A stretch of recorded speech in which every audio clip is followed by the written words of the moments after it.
This is hello, so welcome back to video number three. It's supposedly going to be a longer video because I haven't been making videos for the last past 2 days.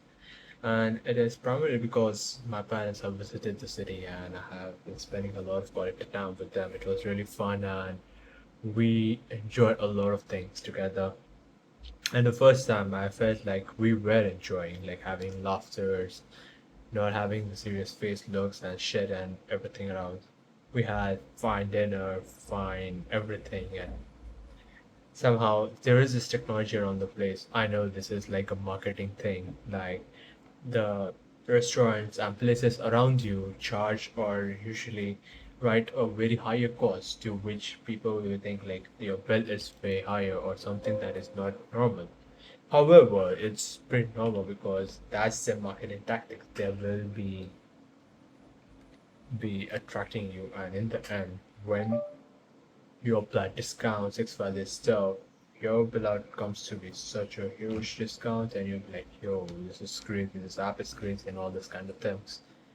However, it was fun, and it was intriguing to uh, make my parents like completely astonished of what was happening, and it was fun to see them around.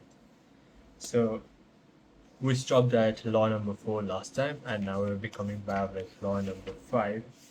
That says you must lean into bizarre behavior. Now, what does that actually mean? Yes. Now, the author really seems to talk about leaning in and leaning out. What does leaning out actually means is uh, something that you as a professional, when it's challenged by something new, like in this world, let's say there is this, I am a 40-year-old employee or a worker as a CTO of a company, and you come up to me and say that AI will automate everything and you will have to lose or have to kick a lot of the employees, and now I'm an employee. A CTO's work is to reduce the cost, and that's what a CEO will also will do as well. So you kick a lot of employees, and I, as an employee, who was arrogant and was leaning out of this AI transformation, was actually removed from my job. I was laid off. That is like this disapproval of something new and not taking it seriously is known as leaning out. This also comes up with the thought of cognitive dissonance. What the cognitive dissonance actually means is the encounter of the facts or evidence that destabilize or conflict with how we see ourselves. So it's like if you don't understand or try to change or is threatened or your face or your popularity it seems to be getting a hit, you go into cognitive dissonance, getting to leaning out of what is going on in the world. This is very harmful for the long run and can affect you very negatively. Now, what he says, how to become a lenient person. In order to become a lenient person, we have to get out of our comfort zones. We have to go out there, talk to people, understand, and if something does not make sense, so we have to lean in again and again. It's like taking no risk will be your biggest risk. You have to risk failure to succeed. You have to risk heartbreak to love. You have to risk criticism for the applause. If you live avoiding risk, you're risking missing out on life. That is the biggest thing that he's trying to say through the law number five. Now ask six. Law number six. Ask. Don't tell the question. This is a behavior area. Now, author choice I have given an example of the election. Like I think over the president's name, oh, the Carter and Ronald Reagan. So here there was this very important thing. Like instead of like people could see there is a absolute dismissive of what was going down and the trends were going downwards. And there was actually a lot of pain and people were suffering. Now Reagan had the Carter was obviously having a great assets of questioning of what was actually wrong with this everything around, right? Now, instead of making the statements what everyone knew actually what is going on and what is the current scenario, he gave up a statement, a very straightforward statement. Instead of statement, he came up with a question: Are we better 4 years? Are we doing better than what we were doing 4 years ago? Is our economy flourishing? Are there more than past 4 years ago? And this was a very strong question because this question itself make everyone think.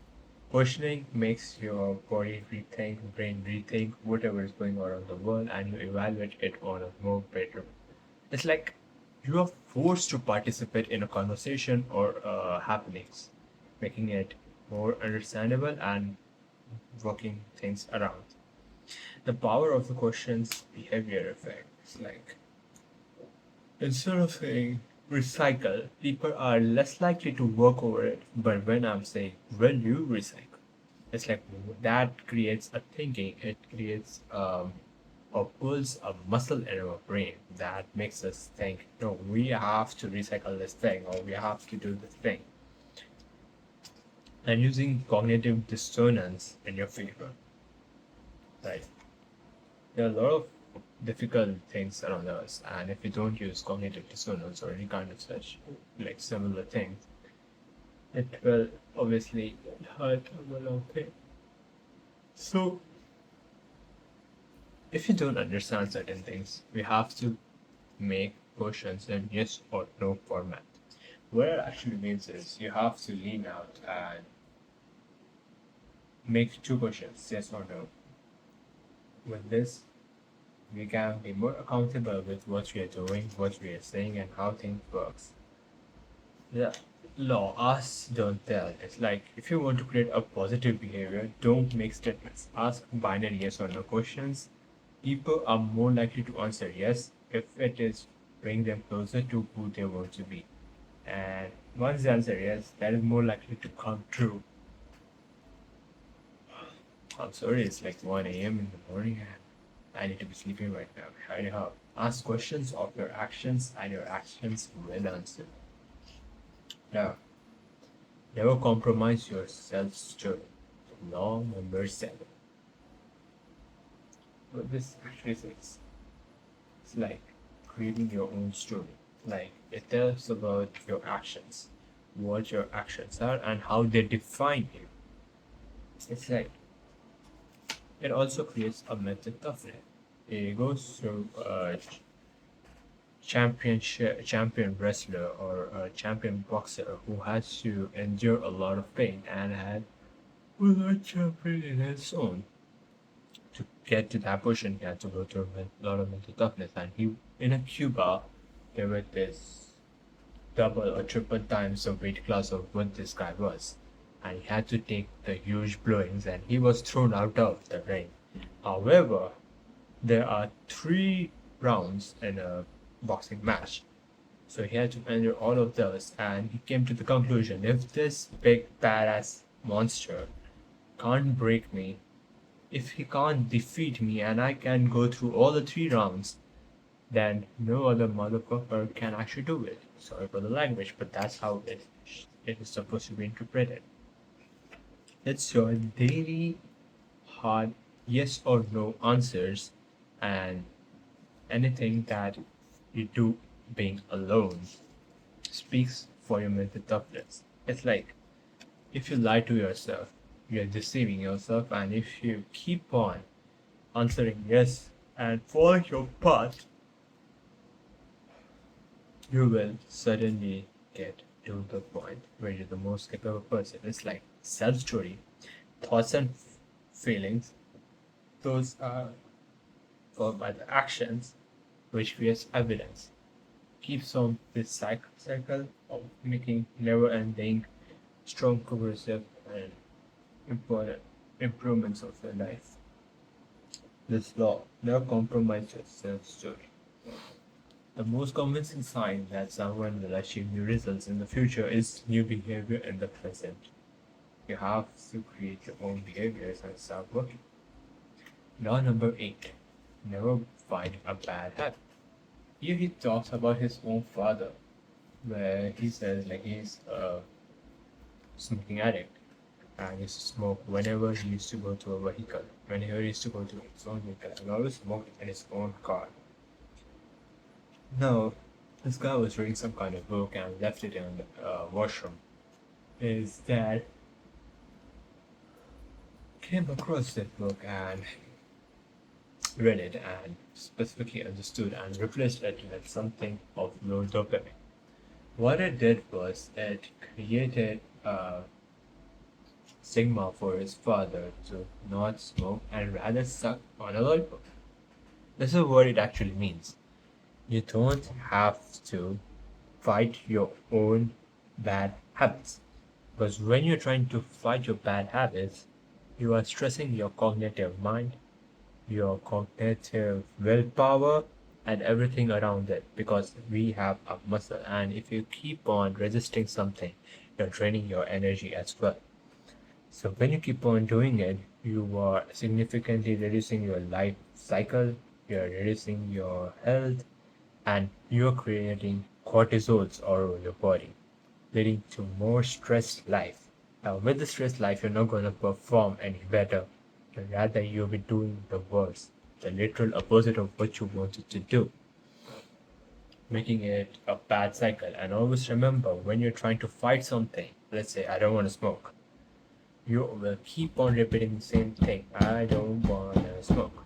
But that smoke word will keep on recurring in your brain and you'll be like, I don't want to smoke. But the smoke words keep on appearing in your brain.